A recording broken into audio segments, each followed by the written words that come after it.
So I guess I wanted to start off by asking if you could kind of recall when you felt most like liberated and free as a musician. Good question. I think probably actually starting off memes. I think when we started this, we've both been in bands before and sort of stuck to the formula of working in studios and sort of maybe like not being as free in how we write. But you know, when we started doing this, we were just kind of messing around at the start and just having a bit of fun. So that felt good. And it felt good when things sort of when we put the music out and it sort of started. People were liking it. We thought we could actually follow this formula, and it's quite free doing this. And I know you're self-produced as well. When you're producing the stuff, do you find it more liberating to add something into the mix or take something out? I mean, we try and keep things minimal in the first instance, and try and keep as much space there and be as direct and straight to the point as we possibly can. But Paul he's sort of better at production, and sometimes I leave his, and by the time he sends me the track, he's chopped out a verse or a chorus. So I think he feels more liberated chopping stuff out and keeping the songs as short as possible. So yeah, probably removing stuff. How have you found that working as a duo? Has that affected you creatively? How have you found that's kind of most impacted you? I think it's just easier because it's just sort of they're only as the two of us, and we've kind of got a similar mindset, sort of similar tastes, and same view in what we're trying to do with memes. So it's quite it's probably easier because democracy in a band, the more people, it just gets harder and harder. So it keeps things simple. I think we prefer it. When you started off like working together as well, what were you looking for? What's kind of the most important virtue to have in a collaborator? I mean, we'd worked together before, and we're related, so we're cousins as well. I think it's got to be the same. I think two things. I think it's got to be the same level of drive.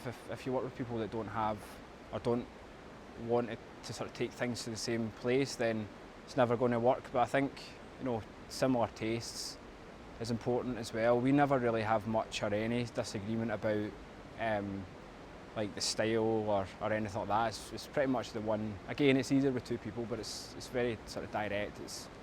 It's quick. So when we record, it's like we get the same idea. It's very quick to get things down. So. Do you feel it's affected your performance as well, working as a duo? Do you think it's impacted you in that sense? Definitely. I mean, I previously was only just like the guitarist in bands. I mean, you wouldn't think that now with the shit that I play the guitar because I'm just focusing on trying to sing. But it definitely changes things because no drummer, you don't have the same impact, sonically. So we have to sort of, I mean, we don't choreograph anything. We just do whatever we want when we play live. But you have to. We feel that we maybe have to sort of open up a bit more. But it's just natural anyway that we feel, the nature of the music makes you want to just run about like an idiot. When you say, I know when like your live presence, when you say it makes you want to kind of run about, is that the melody that's doing that, or is that the meaning of the music? What's kind of? I think it's. I mean, it's probably both. I think it's the music itself because it's like most of it's 100 miles an hour and 2 minute sort of punk songs. So the nature of that is, and live it's more just me sort of shouting and bawling at people, which is great. So I think I think it's a mixture of things. I mean, the meaning of the music as well. I mean, a lot of it's sort of kind of observational and humorous, but it's not a piss take. But and to some degree, we're just trying to. I think that comes through in the performance. It's like we're just trying to be as sort of free of convention or whatever as we can, because you can never be completely unique. But so I think it's both. Is the humour quite a conscious thing, or does it just kind of come naturally from the style of music you make? I think it's just hanging about and drinking bottles of wine and trying to mix songs. But again, because we sort of record ourselves, we can do it. We can take as much time as we want. So the humour thing just comes out when we're just messing about, which is how a lot of the music starts. It's really just like maybe having a bit of a laugh, and I think it's just hanging about. That's where it comes from. What sort of effect, when you put humour into a song, how do you feel that affects like the meaning of it and the way that's perceived?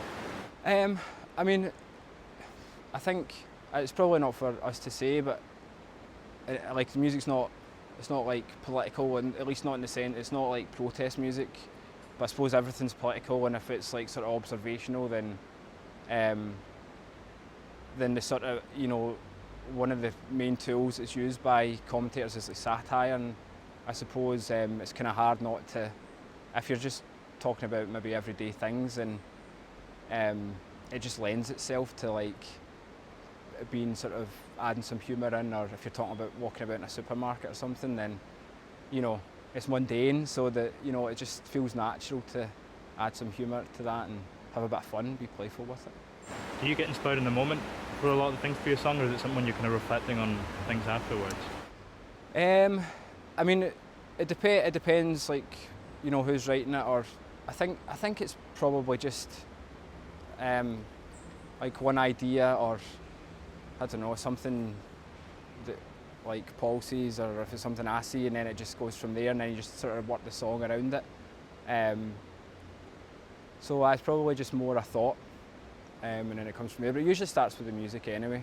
So sometimes the music, you know, if it's that sort of pace or the driving bass lines or something, then maybe something will just come from hearing that initially. Although, you know, kind of speaking about humour and stuff, and that's quite essential to music you make, there is always still a truth at the heart of it, and the humour never kind of overrides that. How do you hold on to the truth, and how do you ensure that it never does get, you know, kind of buried beneath it? What are you holding on to keep it there? I'm not sure. I think, well, that's the thing. I think the humour we're touching on, I think it's important to be careful with that as well, and we don't want to just be like, and we're not trying to just be a sort of joke band or like Flight of the Conchords or something, but although we love them, but just try and just balance it. I think, you know, balance it. Obviously the style of the music, because that's quite sort of maybe a bit harder, and just make sure it ties in with that, and just probably not go too overboard with, you know, taking the piss out of absolutely everything. Just manage it a bit. Something else that's like really artful, is like really kind of pivotal to your music, is the melody. It's not something you maybe notice on the first kind of listens, and you realise how just powerful those guitar riffs are. At what point does melody kind of enter the process? Does it start from there, or at what point does it come into the song? It's probably like the music first, and then that sort of. I mean, I think we always focus on trying to like. I don't know. We talk a lot if we're, you know, when the songs are, or we're trying to put the vocal down. We talk a lot about like the phrasing, and the music's probably quite. I suppose it's punky. That's probably the style, but I don't know, when we're thinking about the phrasing, maybe think of other things like the Streets, for example, sort of playing that sort of hybrid of.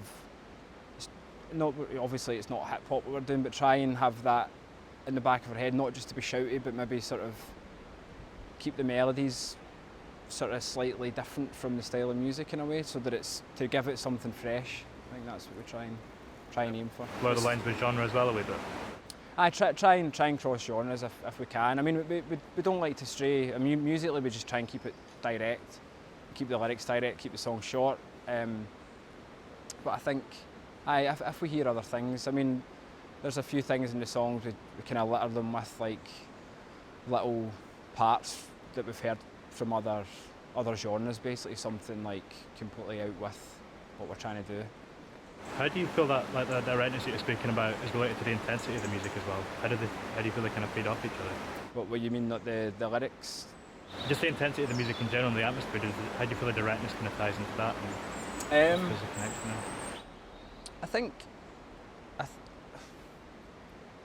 I think it's just the directness. I think it does tie in. I think that we're trying to get as much, say as little as possible in the shortest. Say as much as possible in the shortest period of time. So just we always try and strip the fat off everything, apart from our last single, which was about 10 minutes or something. But like everything else, that was sort of one off. But everything else we do, like we're quite sort of full on with like stripping stuff out and keeping it concise. We just feel that that's kind of what the memes mantra is, and we just try and stick to that, and it kind of works, I think. I mean, when it comes to that, what's the most important thing you've kind of realised that has enabled you to do that and just strip things out? What's the kind of most important lesson you've learned in relation to that? Is not to be shy and like if something's not right. I mean, a lot of the times, if you know, from a production standpoint, if something's not right, just take it out, try it. I mean, that's the benefit of like modern recording, like you know, platforms. You can take it out, you can delete it and add it back in. So it gives us, it's good for us because we can like, you know, have a 3 or 4 minute song and then work it back the way, take stuff out and get it down to where we think it should be. Just to finish up with one last one, I wonder, how does communicating these ideas and things you speak about in the music, has that kind of affected you, like communicating out with it, like as just in life? As in just out with the band and yeah, just as a communicating in life, how do you feel music has had an effect on that, or has it had an effect on that? I'm not sure it's had an effect on it. I think the biggest thing it just has an effect on is probably just the live. I mean, there's you know, it's probably not had an effect on, or you know, on us as people or anything like that. But I think it definitely impacts the live show or the, you know, the live performance, because you touched on it earlier, but it's all sort of driven by that. So you know, whatever happens on the, you know, when we're playing live, if we hear something, it'll just be on the back of just whatever you feel in that moment, because of the, you know, the drum beats or like something that one of his plays or something, or you know, just that sort of feel. So I think it's probably more on the live side. Thank you very much, man. Thanks very much, mate. Cheers.